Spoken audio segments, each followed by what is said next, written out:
5 years.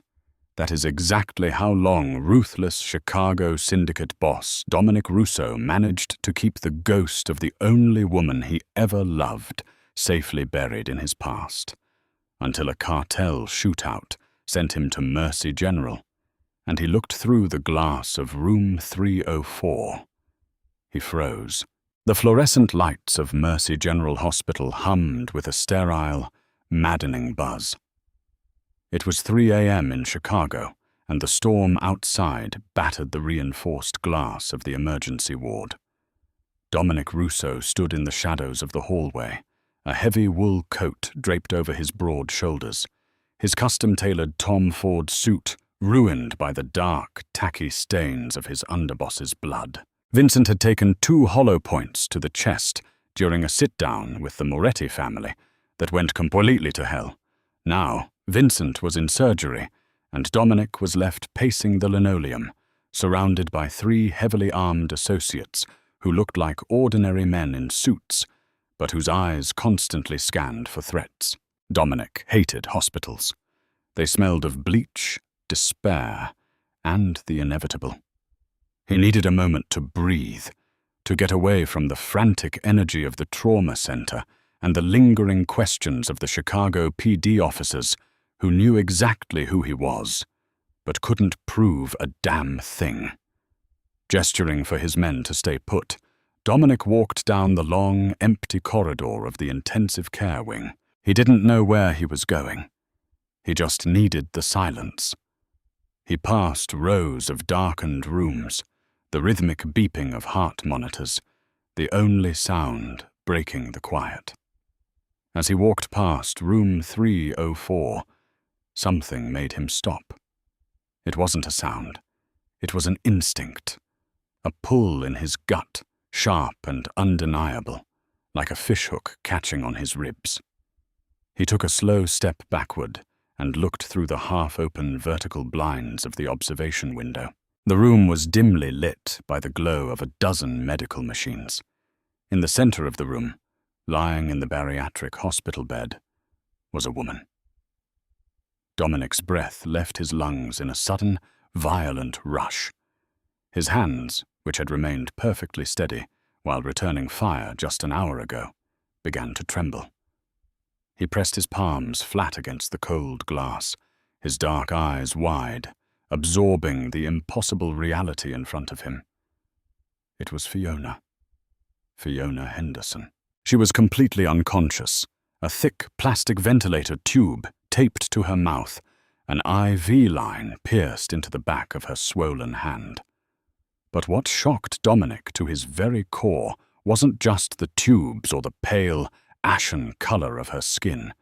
It was the sheer physical toll life had taken on her body. Fiona had always been a big girl. When Dominic first met her at that little diner in Wicker Park, she was a size 18. Soft, curvy, with a hearty, infectious laugh that shook her heavy chest. She used to joke that she loved bread and butter too much to ever be a Mafia wife. He had loved her softness. To a man whose entire life was made of sharp edges, cold steel, and concrete, Fiona's plush, warm body was the only sanctuary he had ever known. But the woman in the bed now was drastically different. She was heavily overweight, her body swollen and expanded far beyond the natural, beautiful curves he remembered. Her face, though still bearing the sweet, heart-shaped contours that haunted his dreams, was deeply puffy, resting against the pillows in a way that looked agonizingly uncomfortable. She carried well over 300 pounds now, a visible testament to a sedentary, traumatic decline. Dominic's mind violently snapped back to a rainy Tuesday 5 years ago, the day he destroyed her. He had known the Moretti family was closing in on him. Lorenzo Moretti had discovered Dominic's weakness, a civilian baker with a sweet smile and a big heart. The thought of Lorenzo putting his filthy hands on Fiona had kept Dominic awake for weeks. In his twisted, ruthless logic, Dominic decided the only way to save her was to cut her loose so brutally, so completely, that the Morettis would believe she meant absolutely nothing to him. He remembered standing in her tiny apartment, the smell of vanilla and cinnamon lingering in the air. "What are you saying, Dom?" she had asked, her eyes welling with tears, her soft hands gripping a kitchen towel. "I'm saying I'm done, Fiona," he had lied, injecting every ounce of ice into his voice. "You don't fit in my world. Look at you. You're slow, you're soft, you're a liability. I need a woman who can run if she has to, not someone who holds me back. We're finished." The words had shattered her. He watched her crumble, the deep, agonizing sobs shaking her heavy frame. She had tried to reach for him, but he had slapped her hand away and walked out the door without looking back. He had assigned 2 ghost operatives to watch her apartment for a month, ensuring Lorenzo's men didn't follow her. When she packed up and moved out of Chicago 2 weeks later, Dominic had breathed a sigh of relief. He had broken his own heart, but he had kept her alive, or so he thought. Staring through the glass now, Dominic felt a wave of nausea wash over him. The woman in this bed was broken. The machines were breathing for her. Her heart monitor beeped with a terrifyingly slow, irregular rhythm. "Fiona," he whispered, his voice cracking against the glass. Without thinking, without caring about hospital protocol or the blood on his clothes, Dominic pushed the heavy wooden door open and stepped into room 304. The smell of antiseptic and stale linen hit him instantly. Dominic stood at the foot of the bed, feeling entirely powerless for the first time since he took over the Chicago syndicate. He moved slowly to her side. Up close, the tragedy of her condition was even more glaring. Dark, purplish bags hung under her closed eyes. Her arms, thick and soft, were bruised blue and yellow from countless needle pricks. He reached out, his large, calloused hand hovering over hers for a second, before he gently, reverently, wrapped his fingers around hers. Her skin was ice cold. "What happened to you, Mia Luce?" he whispered, using the Italian pet name he hadn't spoken in half a decade. "My light." "Excuse me." "Sir, you cannot be in here." Dominic didn't flinch. He slowly turned his head to see a tall, grey-haired doctor in a white coat standing in the doorway, a clipboard in hand and a furious expression on his face. "Who is she to you?" the doctor demanded, stepping into the room. "This is a restricted ICU room.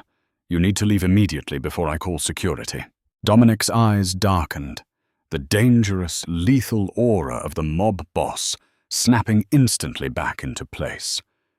He gently placed Fiona's hand back on the mattress, stood up to his full 6'3" height, and walked slowly toward the doctor. "Call security," Dominic said softly, his voice a low, gravelly threat that made the doctor freeze. "Call the police. Call whoever you want. But if you try to remove me from this room, I will buy this hospital by sunrise and fire you before you finish your morning coffee. Do you understand me?" The doctor swallowed hard, his eyes dropping to the bloodstains on Dominic's suit. He recognized the type of man he was dealing with. "Who are you to the patient?" he asked, his tone significantly more cautious.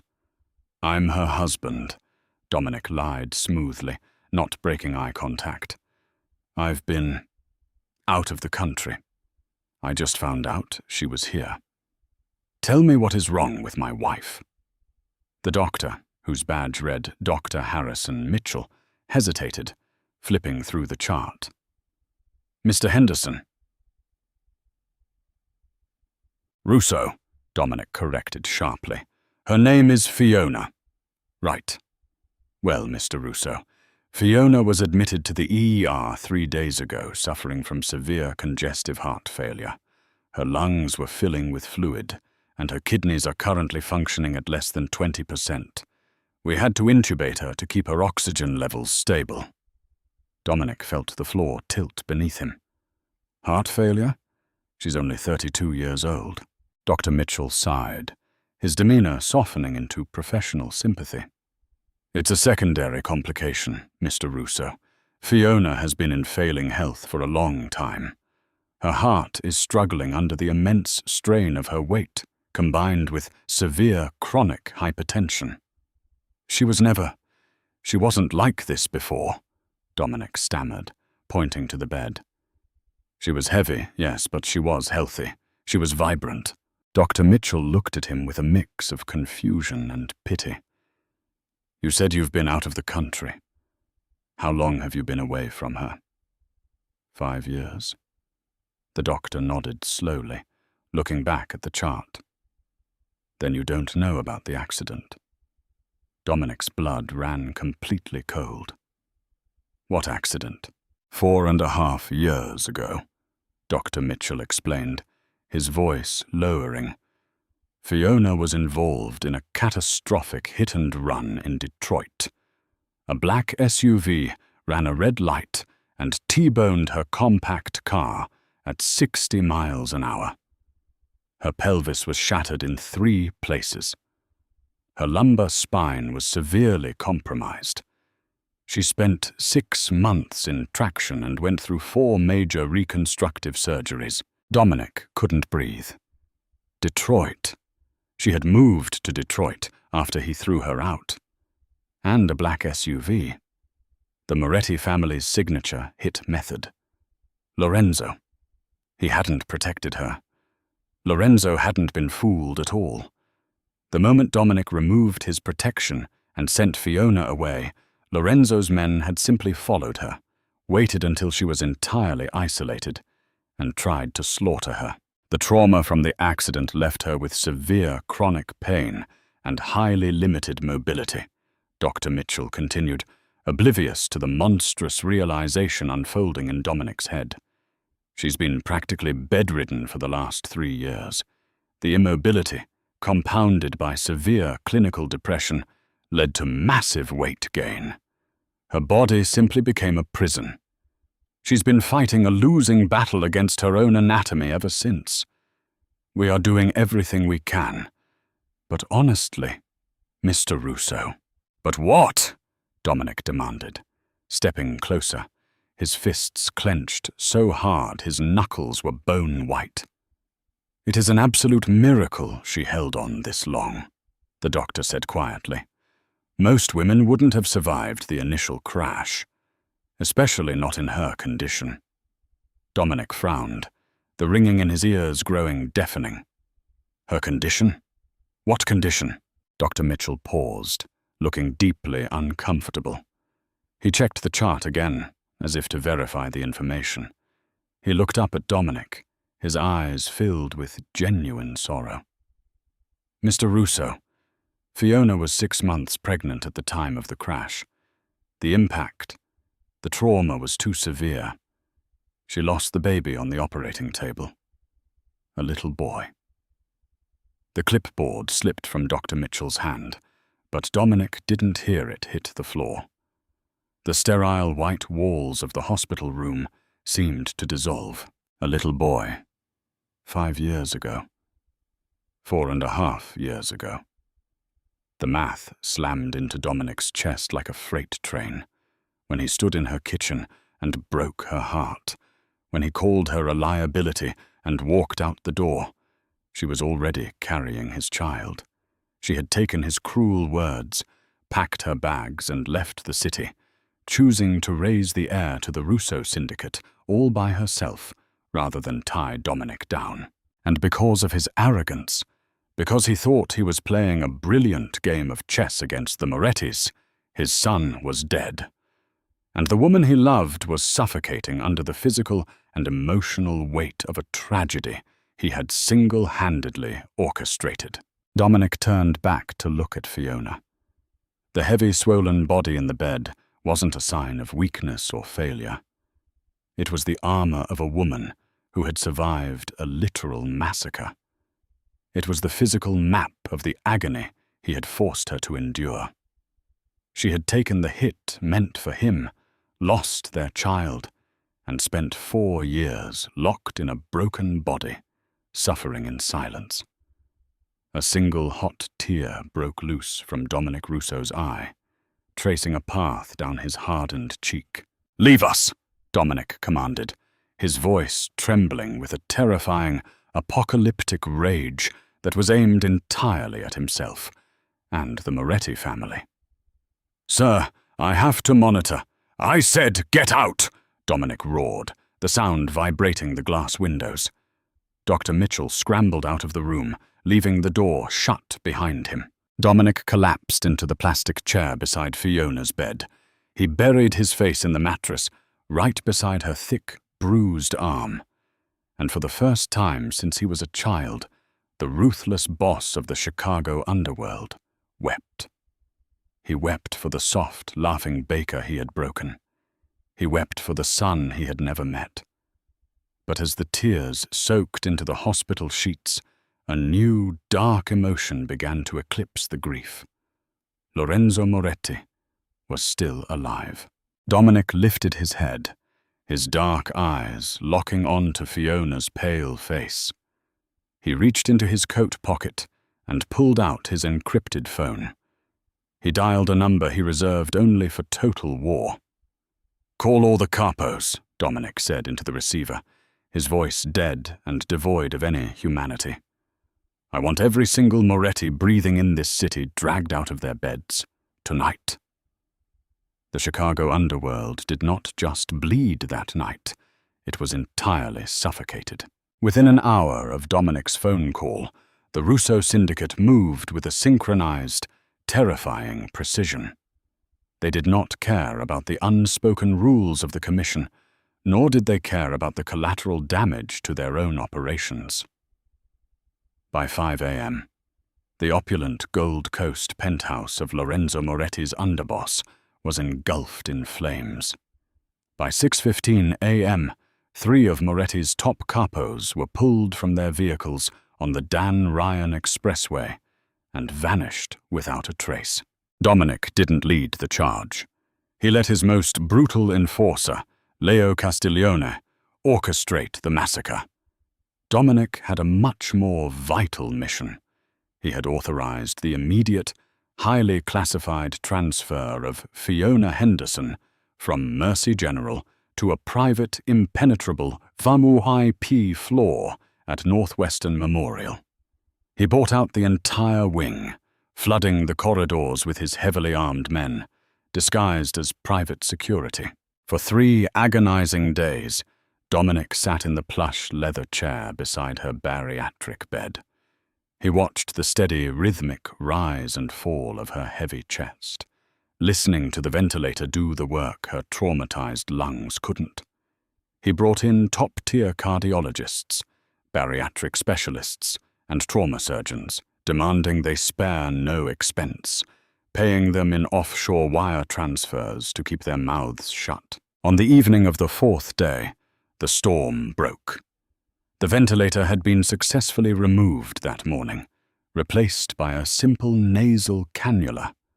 Dominic was resting his forehead against the edge of the mattress, his fingers lightly tracing the bruised, swollen knuckles of her hand, when he felt a faint twitch. He bolted upright. Fiona's eyelids fluttered, heavy and laden with exhaustion. Slowly, painfully, they parted. Her glassy hazel eyes stared blankly at the ceiling for a long moment, adjusting to the dim, ambient lighting of the room. Then she turned her head. When her gaze locked onto Dominic, the heart monitor beside the bed instantly spiked, the rhythmic beep accelerating into a frantic, panicked trill. "Fiona," Dominic breathed, his voice thick with a desperation he had never known. He reached for her face, wanting to stroke her cheek, to comfort her. She shrank back into the pillows, her heavy frame trembling as a raw, guttural sound escaped her dry throat. It wasn't a word. It was a sound of absolute, unadulterated terror. "Don't," she rasped, her voice a broken whisper of sandpaper and rust. "Don't touch me." Dominic froze, his hand suspended in the air. The rejection cut deeper than any bullet he had ever taken, but he deserved it. He lowered his hand and took a slow step back, giving her space. "I'm here, Fiona," he said softly, his dark eyes pleading with her. "You're safe. You're at Northwestern. The Morettis can't touch you here. I swear on my life, no one will ever hurt you again." Fiona closed her eyes, a bitter, exhausted tear leaking from the corner of her eye and sliding down her puffy cheek. "You," she choked out. "You hurt me. You did this." "I know," Dominic said, his voice breaking. He sank to his knees beside the bed, the ruthless Don of Chicago bowing completely to the woman he broke. "I thought I was saving you. I thought if I broke your heart and sent you away, Lorenzo wouldn't see you as a target. I didn't know he followed you. I didn't know about the crash. God, Fiona, I didn't know about our son." Or, at the mention of the baby, Fiona's eyes snapped open. A fire ignited in her hazel irises, a fierce, devastating inferno of a mother's grief and a survivor's wrath. Despite the massive weight pressing down on her failing heart, she forced herself to prop up slightly on her thick elbows. "You think this is about a broken heart?" Fiona sneered, coughing weakly. "You think I'm lying in this bed, trapped in a 300-pound body that doesn't work, because you said mean things to me?" Dominic looked up, confused by the sudden, sharp clarity in her voice. "Fiona, Lorenzo was at the hospital in Detroit," she whispered, her voice trembling with dark fury. "4 days after the crash, I was in a halo brace. My pelvis was in pieces. They had just cut my dead son out of me. Lorenzo walked into my ICU room, holding a teddy bear." Dominic's blood turned to ice. "He visited you?" "He wanted to watch me suffer," Fiona continued, her chest heaving, the monitor blaring a warning as her blood pressure skyrocketed. "He told me that you didn't leave me to protect me. He told me you struck a deal, that you gave me up, let him run me out of town in exchange for the South Side shipping ports." "That's a lie," Dominic roared, surging to his feet. "That is a goddamn lie, Fiona. I gave up the ports after you left to distract him. I never traded you." "It doesn't matter what the truth is," she cried out, her heavy chest shuddering with sobs. "He told me you sold me, and I believed him, Dom, because it made sense. Why else would you discard me like garbage? So I made a decision. I decided that if I was going to be trapped in this broken, ruined body, if my baby was going to be buried in a closed casket, I was going to take both of you down." Dominic stepped back, his brow furrowed in deep confusion. "What are you talking about?" "Agent Thomas Griffin," Fiona wheezed, falling back against the pillows, her energy draining rapidly. "FBI, Organized Crime Division. I've been working with him for 4 years from my bed. I memorized your ledgers, Dominic.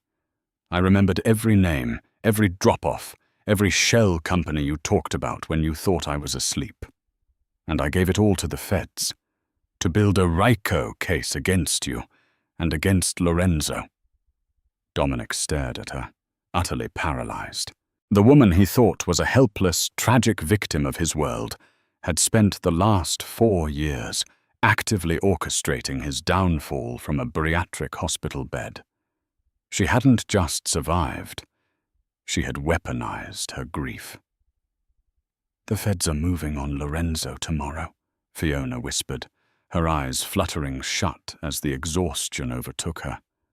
"And then, they're coming for you. I did it, Dom. I finally killed the monsters." The silence in the VIP suite was deafening, broken only by the steady hiss of the oxygen machine. Dominic stood over the bed, looking at the woman he loved. She had grown so heavy, so physically restricted by her trauma, that society, and even Dominic himself, had written her off as fragile. But beneath the swelling, the scars and the fat, she possessed a titanium spine that rivaled the most hardened mob bosses in history. He could make one phone call right now. He could have Agent Thomas Griffin erased. He could silence the investigation, move Fiona to a private island, and finish slaughtering the Moretti family himself. It was the Mafia way. It was the only way he knew how to survive. But as he looked at Fiona's bruised, swollen hands resting on her stomach, the same stomach that had carried his child, he realized that acting like a mob boss was exactly what had killed his son. Dominic pulled out his encrypted phone. He didn't call his hitmen. He called Leo. "Pull the men back," Dominic ordered, his voice remarkably calm. "Boss, we have Lorenzo cornered at the meatpacking plant. Give the word, and we paint the walls with him." "I said pull them back, Leo. Stand down. Leave Lorenzo right where he is, and anonymously tip the FBI to his location.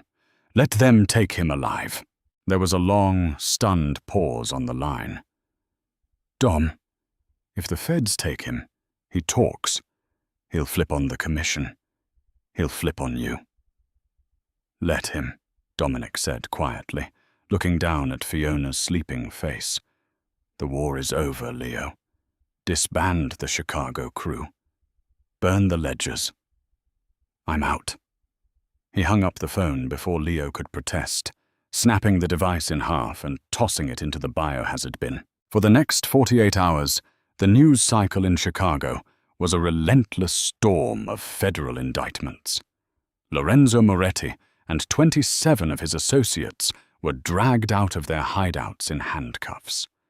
The FBI praised a confidential informant who had provided the foundational evidence for the largest Mafia takedown in Illinois history. When Fiona woke up 2 days later, the television in her room was muted, playing the live footage of Lorenzo's perp walk. Dominic was sitting in the chair beside her, peeling an apple with a silver pocket knife. He looked tired, his designer suit wrinkled, a heavy shadow of stubble on his jaw. Fiona stared at the TV, then at Dominic. "Why are you still here?" she asked, her voice stronger than before, though still cautious. "The FBI has warrants for the Russo family, too. You should be halfway to Moscow by now." Dominic set the knife down and handed her a slice of apple. "My lawyer struck a deal with Agent Griffin this morning. I surrendered my assets, all my legitimate businesses, and turned state's evidence against the New York families in exchange for full immunity. The Russo syndicate is dead, Fiona. I dissolved it." Fiona stared at him, her hazel eyes wide with shock. You gave up the crown?" "It was too heavy," Dominic said softly, leaning forward and resting his elbows on his knees. "And it cost me the only 2 things in this world that ever mattered." He reached out, and this time, Fiona didn't pull away. He gently enveloped her large, soft hand in his own.